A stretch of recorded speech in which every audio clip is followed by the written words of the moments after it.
संकल्प चैनल पर। चलिए फ्रेंड्स, आज हम करते हैं भक्ति काल के अंतर्गत निर्गुण काव्य। ठीक है, तो निर्गुण काव्य को हम आज संपूर्ण अध्ययन करेंगे, उनके कवियों के बारे में जानेंगे। अगर आप चैनल पर नए हैं तो चैनल को सब्सक्राइब जरूर करिएगा। चलिए दोस्तों, शुरुआत करते हैं निर्गुण काव्य की। तो इसके अंदर है, सबसे पहले भक्ति काल को सामान्यतः दो भागों में बांटा गया है।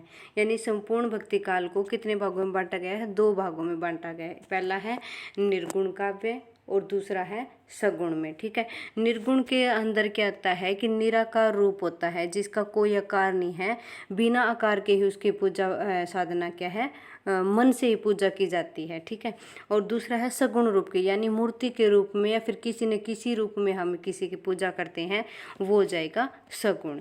ठीक है, तो ये दोनों रूप पूर्व भक्ति काल को दो भागों में बांटा गया है, इसको सगुण और निर्गुण का।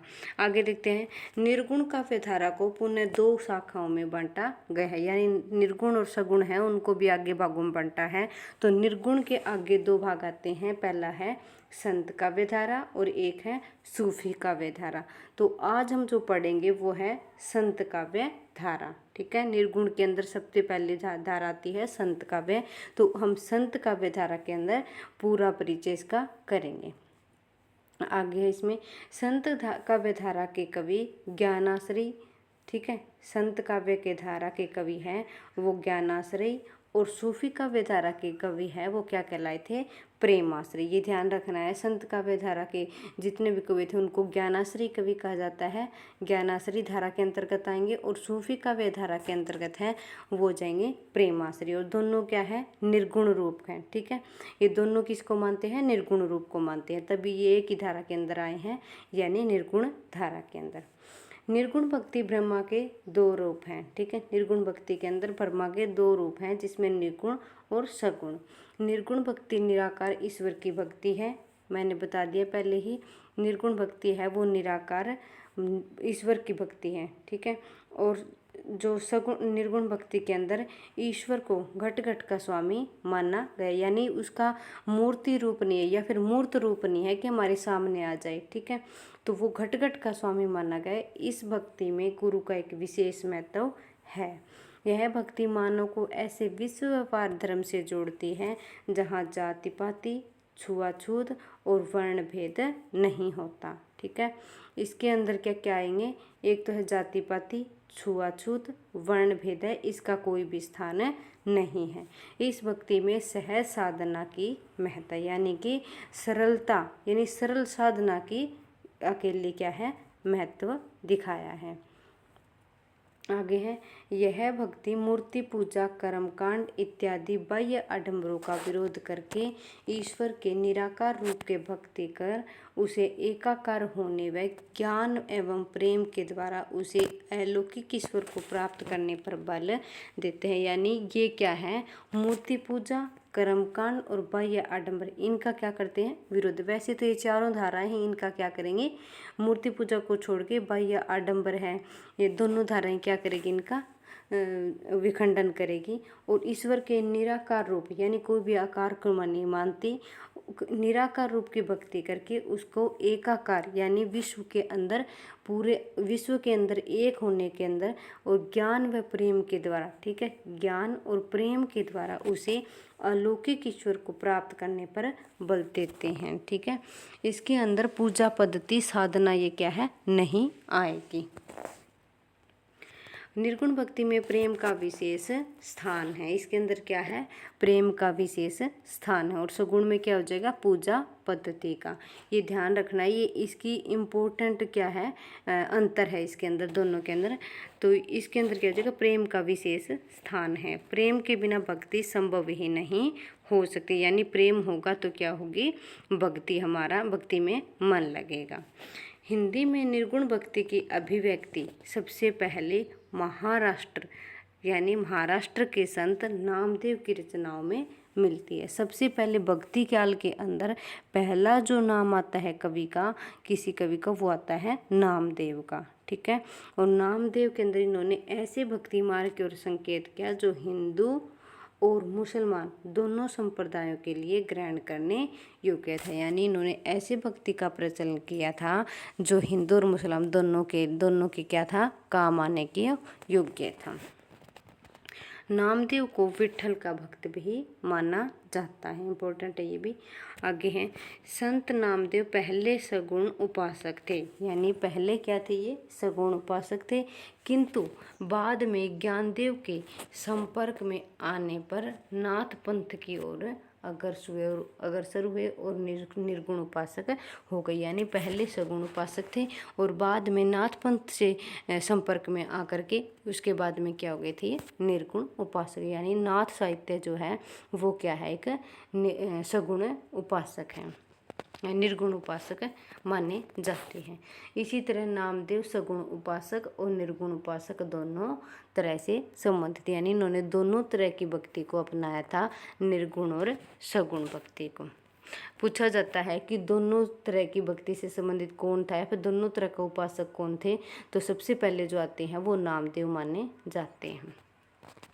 आगे और भी राइटर हुए हैं जो दोनों तरह के उपासक थे या फिर दोनों के जो ये काव्य हैं उनसे संबंधित थे। आगे और भी आते हैं, लेकिन सबसे पहले भक्ति काल के अंदर नामदेव ही आते हैं। निर्गुण काव्य धारा में ज्ञानाश्री शाखा है, ज्ञानमार्गी शाखा है, उसके अंदर हम पढ़ेंगे उसकी विशेषताएं। ज्ञानमार्गी शाखा अथवा या फिर संत काव्य, दोनों को हम एक ही कह सकते हैं। ज्ञानमार्गी शाखा के अंदर संत काव्य की विशेषताएं हम पढ़ेंगे।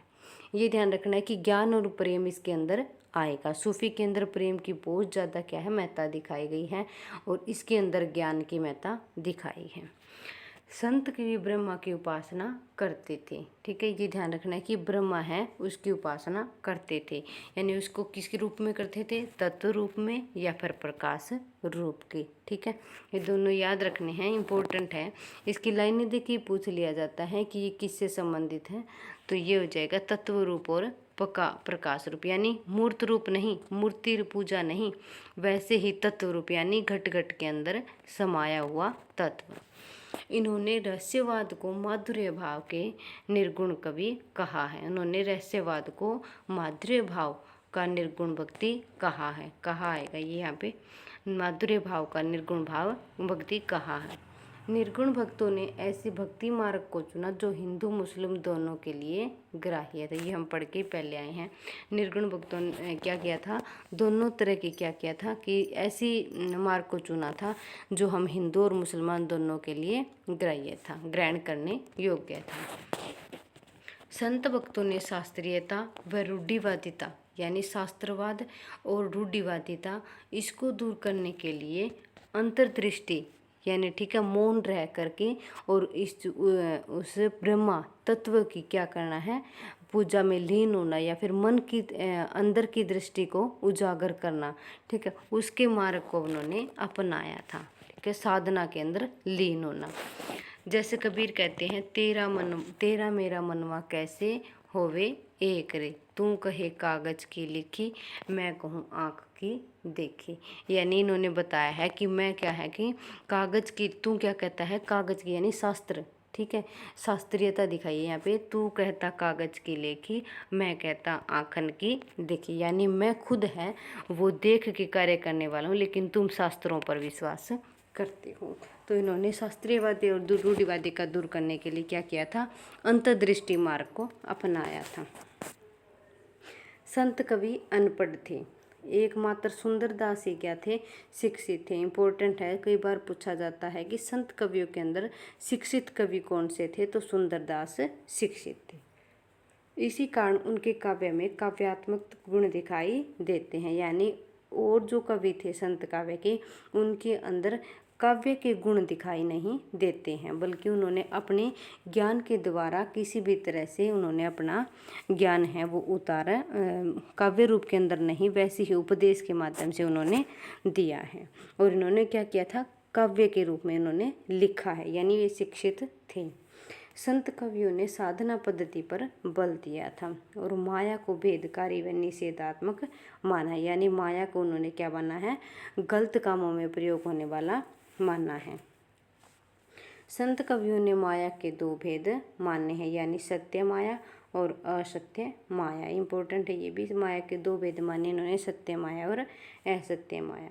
संतों के अनुसार ज्ञात का अज्ञात के प्रति निवेदन भी है, यानी ज्ञात का जो हमारे जानने वाले हैं, ज्ञात यानी जो हम जान चुके हैं, उसका अज्ञात के प्रति निवेदन भी दिखाया गया है। संतों ने रहस्यवाद को दो भागों में विभाजित किया है, एक है साधनात्मक और एक है भावनात्मक रहस्यवाद। रहस्यवाद के दो भेद किए हैं संतों ने, जिसमें सबसे पहले है साधनात्मक और दूसरा है भावनात्मक। ठीक है, साधनात्मक यानी साधना के द्वारा, भावनात्मक यानी भावों के द्वारा रहस्यवाद। निर्गुण संतों ने गुरु को मार्गदर्शक का स्थान दिया है, यानी इन्होंने गुरु के क्या है, गुरु को क्या मानना है, एक आवश्यक पद मानना है कि गुरु को प्राप्त करना ही सब कुछ है। आगे है नामकरण।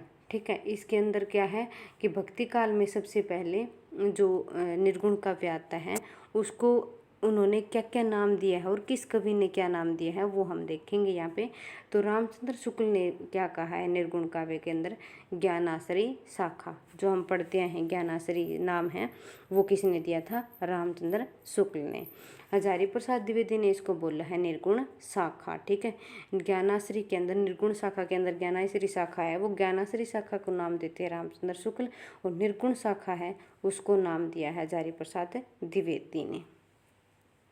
आगे है डॉक्टर राम कुमार वर्मा और गणपति चंद्रगुप्त, दोनों ने मिलकर क्या नाम दिया है, संत काव्य, जो हम नाम पढ़ते आए हैं हमेशा से, ज्ञानाश्री, निर्गुण शाखा और संत काव्य, ये तीनों की तीनों इन चारों कवियों की नामकरण की देन है। आगे चलते हैं प्रमुख संत कवि। आज इनके बारे में हम पढ़ लेते हैं कि इनका जन्म कब है, और कल की वीडियो में दोस्तों हम करेंगे इनकी पूरी डिटेल। तो पढ़ लेते हैं पहले इनका कर्म। नामदेव है 1210। ठीक है, और दूसरा इसका माना जाता है 1270 ईस्वी। ठीक है, इन दोनों का क्या है, डेट का क्या है इनके साथ में मैच होता है, क्योंकि दोनों का अलग अलग, इनका परफेक्ट तरीके से नहीं मिलता कि इनकी डेट कब है, तो ये हो जाएगा कि 1210 भी है और 1270 भी मानी जाती है। रामानंद है 1360 ईस्वी, रविदास है 1388, यानी कि रैदास है, रविदास का ऐसे भी होता है रैदास, तो ये हो जाएगा 1388। कबीरदास है 1398, धर्मदास है 1433। और दोस्तों ये हैं वो कर्म से पूछे भी जाते हैं कि कर्म से लगाने कवियों को, तो उसके लिए हमें क्या है, जन्म काल इनका पता होना चाहिए। कबीरदास इंपॉर्टेंट है, इसके अंदर धर्मदास भी पूछा जाता है और रैदास भी ऊपर वाला पूछा जाता है। जम्बनाथ है 1491। देखो मैंने छोटे छोटे से कवि भी क्या है ऐड किए हैं, ताकि कर्म के अनुसार अगर हम याद करते हैं तो कोई दिक्कत नहीं आएगी। जम्बनाथ है 1451, गुरु नानक 1469, इम्पोर्टेंट है ये भी।